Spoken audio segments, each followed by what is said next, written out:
Hello, I'm William McLean with the WAFF 48 Digital Team. I'm joined today by Cleet Wetley from Huntsville Recovery. Cleet, thanks for joining us. Hey, thanks for having us. This is a really important issue. We're talking about the opioid crisis here in the United States, and we actually have some pretty sobering statistics. The National Institute on Drug Abuse states that 115 Americans die every day due to overdosing on opioids.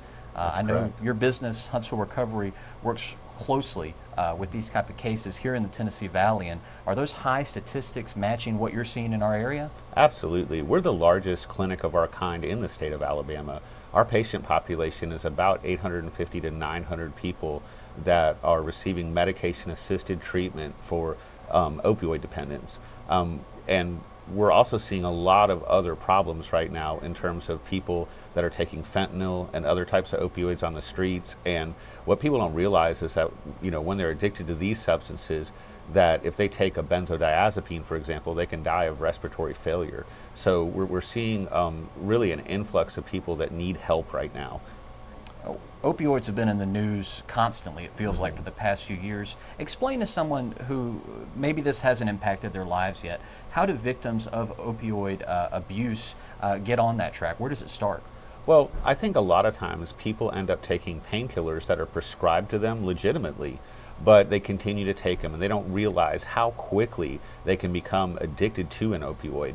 Part of it was misinformation that came out a long time ago from certain pharmaceutical companies, and they basically said that opioids were not addictive, so doctors just began prescribing them like crazy. And so I think right now people don't realize the dangers of opioids, but because this has become a national public health emergency, more and more people are starting to understand the real danger. Right, and there's dangers with opioid overdoses, and as you were saying with fentanyl and even heroin, that can lead to what many would see as even more aggressive drugs, kind of a gateway to those. Well, the thing is that we have a lot of drugs on our streets right now. Right now, opioids are getting all the attention, but we still have huge problems with people manufacturing and distributing methamphetamine. And also, too, in the state of Alabama, whether folks like it or not, marijuana is still illegal. And so, we see a lot of substance abuse in our community. And one of the things we want to do at Huntsville Recovery is make sure that people have treatment options.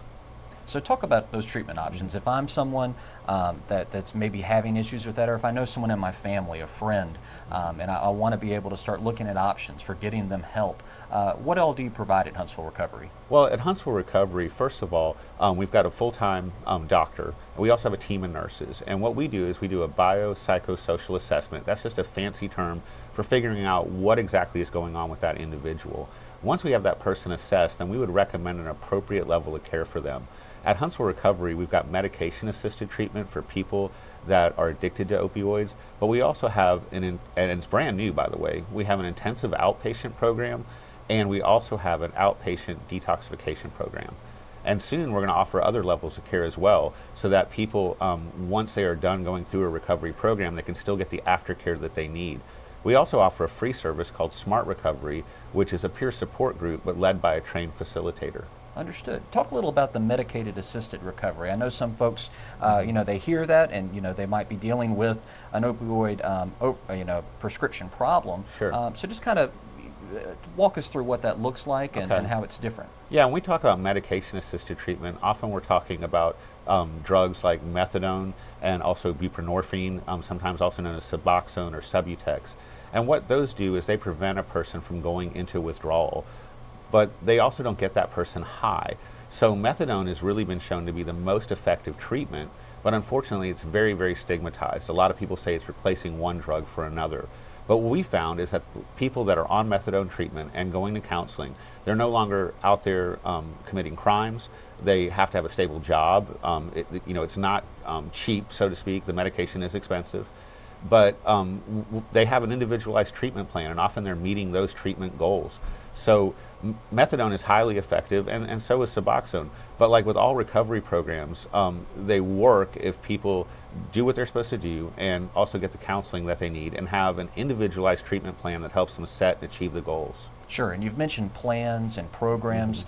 When we're talking about expectations, this is something that takes some time to be able to get true results. Is that true? Absolutely. I think part of the problem we have when we talk about substance abuse treatment and it's an American problem, is we always want an instant fix. And we're not going to get that instant fix. People are messy, so to speak, and they have a lot of issues. There are reasons that people end up addicted to painkillers and opioids and other types of illegal drugs. So one of the things we want to do is make sure that we take the time and offer people the right solutions for them. Now, Huntsville Recovery, you guys have a series of treatments for all types of different, disorders, diseases. Talk about some of the other offerings you guys are doing. Well, again, with the intensive outpatient, that's a phenomenal program. It's modeled after the Substance Abuse and Mental Health Administration's Matrix program. It was originally designed for people with stimulant use disorder, but they found it worked for all types of addiction. So this is an evidence-based program, and it is very intense. It's like boot camp for addiction, so to speak. So it's 9+ hours a week of intensive therapy to help people change their lives and make better decisions about what they're doing. Also, with the outpatient detox, that's not so much treatment the way we traditionally think about it, but that is a program that allows people to get sober and get stable so that they can enter treatment, whether it's residential or outpatient. Cleet, a lot of great information. Right now on your screen, you see some information on how to get in touch with Huntsville Recovery. Whether you're having a crisis you're going through, if you know someone, a family member, a friend, definitely encourage you to reach out, get some information, and learn about the options that you do have to get the help that you or your friend might need. Cleet, thank you again so much for joining us today. Thank you very much for having me.